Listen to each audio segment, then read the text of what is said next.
Hi everyone, you are watching commerce king academy.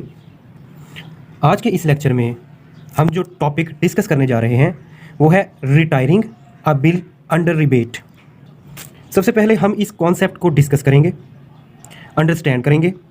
उसके बाद हम इसके रेलेवेंट जो इलस्ट्रेशन है उसको हम सॉल्व करेंगे।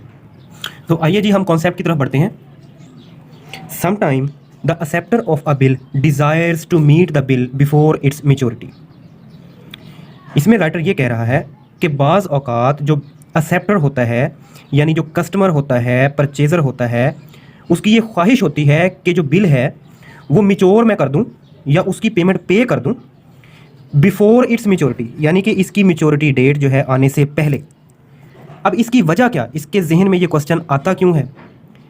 If he has sufficient fund at his disposal, यानी इसकी डिस्पोजल पे उसको जो है सफिशेंट जो फंड मुयसर है, यानी उसके पास सफिशेंट एक अच्छी जो अमाउंट उसके पास मौजूद है, उस सूरत में जो है इसको डिस्पोज कर सकता है, इसको जो है वो क्लियर कर सकता है बिफोर इट्स मैच्योरिटी डेट। ठीक है जी।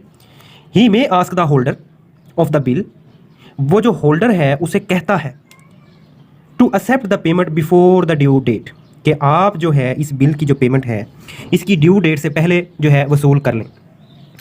If the holder agrees to his proposal, अगर वो उसकी प्रपोजल से एग्री करता है, ऑब्वियसली ही वेलकम्स इट, जाहिर सी और सीधी सी बात है कि वो इसे वेलकम करेगा कि आप जो पेमेंट है मुझे इसकी मेजोरिटी डेट से पहले दे दें, क्योंकि उसे तो बेनिफिट है ड्रायर को, जो सेलर है, क्योंकि उसकी जो पेमेंट है वो जल्द रिकवर हो रही है।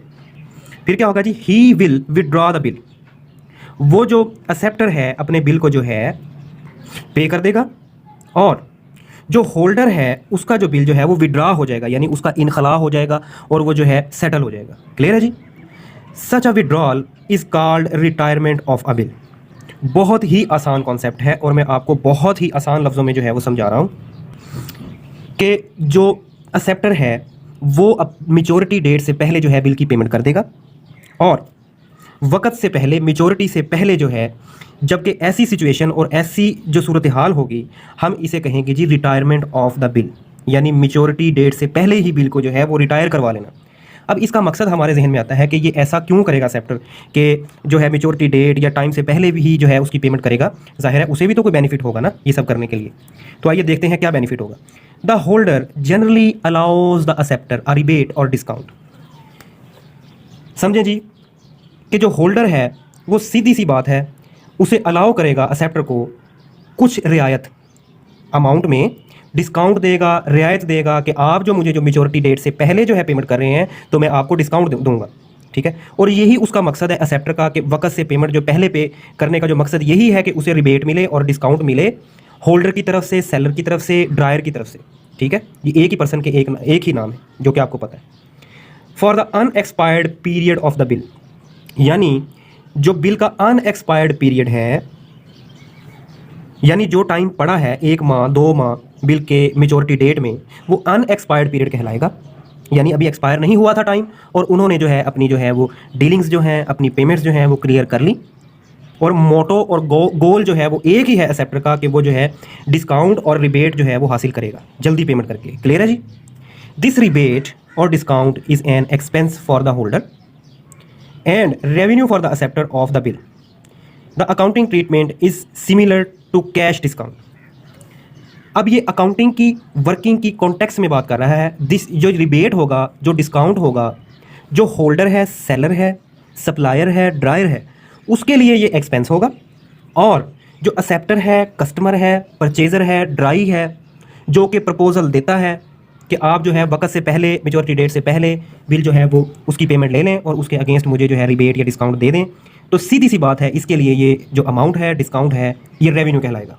ठीक है, और अकाउंटिंग की लैंग्वेज में ये सिमिलर जो है और बिल्कुल साफ शफाफ जो है वो कैश डिस्काउंट होगा।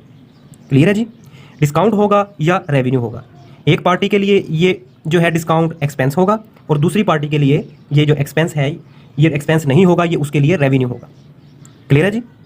आगे हम जो है इसकी एंट्रीज़ जो हैं वो डिस्कस करते हैं। तो आपको जो है जो हमने स्टेटमेंट रीड की है रिटायरिंग अ बिल अंडर रिबेट या डिस्काउंट, ये मज़ीद क्लियर हो जाएगा कि हमने इसकी वर्किंग और पोस्टिंग जो है एंट्रीज़ की वो कैसे करनी है। When a bill is retired by an acceptor the following entry is made in the books of the holder. यानी जो बिल है जब एक्सेप्टर वो रिटायर करवाएगा तो जो होल्डर है, ड्रायर है, सेलर है, मैन्युफैक्चरर है, उसके अकाउंट्स में एंट्री क्या होगी? सबसे पहले वो कैश अकाउंट को डेबिट करेगा, और ये कौन सा कैश होगा? जो वो इन एक्चुअल जो है वो रिसीव करेगा with actual amount of cash received. और रिबेट या डिस्काउंट अकाउंट जो है ये ऑल्सो डेबिट होगा, क्योंकि ये जो रिबेट है, डिस्काउंट है, ये दे रहा है एक्सेप्टर को, और इसके लिए ये एक्सपेंस होगा। अकाउंटिंग की लैंग्वेज में जो एक्सपेंस होता है वो डेबिट होता है। क्लियर है जी? इसकी अमाउंट क्या होगी? Account of rebate allowed. ठीक है, जो ये रियायत देगा, जो ये डिस्काउंट करेगा या रियायत देगा, वो अमाउंट यहाँ पे आएगी। ठीक है। 2, बिल्स रिसीवेबल अकाउंट जो है वो क्रेडिट होगा with full amount of the bill. और ये बिल्स रिसीवेबल अकाउंट क्यों क्रेडिट होगा यहाँ पे? इसकी लॉजिक ये है, जब ये बिल ड्रा करता है ड्रायर, तो बिल्स रिसीवेबल अकाउंट जो है वो जो है इसका एसेट होता है कि इन फ्यूचर जो है ये इसे रिसीव करेगा। बहुत ही सिंपल है, जैसे जब ये बिल ड्रा करता है तो अपने पास ही एंट्री करता है bills receivable account debit to acceptor account credit, ऐसा ही है ना? तो अब चूंकि इसकी अमाउंट जो है वो रिकवर हो गई है, इसने कैश रिसीव कर लिया है और रिबेट दिया है, डिस्काउंट दिया है, तो अब इसके एसेट में डिक्रीज आया बिल्स रिसीवेबल अकाउंट में, तो डिक्रीज इन एसेट जो है वो क्रेडिट होगा। क्लियर है जी? अब यहाँ तक जो एंट्री है और बात है, हम जो है वो होल्डर के पॉइंट ऑफ व्यू से कर रहे थे कि होल्डर के बुक्स ऑफ अकाउंट्स में जो है बिल की मैच्योरिटी की एंट्री क्या होगी। ये अभी मैंने आपसे डिस्कस किया कि ये जो कंपाउंड एंट्री हमने डिस्कस की है, कंपाउंड एंट्री एक ऐसी एंट्री होती है जो मोर देन 2 अकाउंट्स को होल्ड करती है, जैसा कि ये एंट्री है। क्लियर है जी? होल्डर के अकाउंट में एंट्री करने के बाद अब हम बढ़ेंगे दूसरी पार्टी जो कि एक्सेप्टर है, कस्टमर है, परचेजर है, और जो पेमेंट पे करता है। इन the books of the acceptor the following entry is passed. क्या है जी? बिल्स पेएबल अकाउंट जो है वो डेबिट होगा to cash account and rebate account.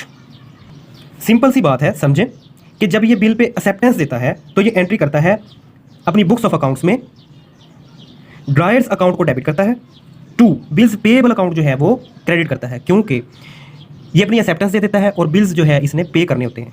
ठीक है जी? इसकी लाइबिलिटी होती है। अब जबकि इसने बिल की पेमेंट कर दी है तो बिल्स पेएबल अकाउंट डेबिट हो जाएगा, जो कि लास्ट वर्किंग्स में हम जो है वो करते आए हैं।